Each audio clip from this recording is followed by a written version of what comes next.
Bukod sa makapangyarihang religious group ng Iglesia ni Cristo, inaasahang iba pang sekta magrarally na rin sa kalsada para ipaglaban si VP Sara.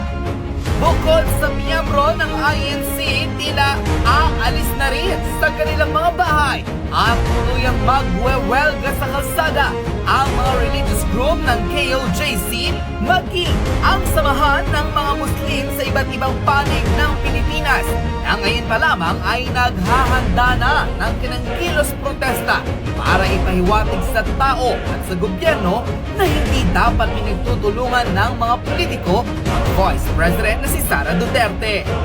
Umani ng samot-saring reaksyon ang naging viral video na ito kung saan pinagpiyastahan ng maraming tao ang Vice President na si Sara Duterte sa kabila ng paghahain ng mga impeachment complaint laban sa kanya.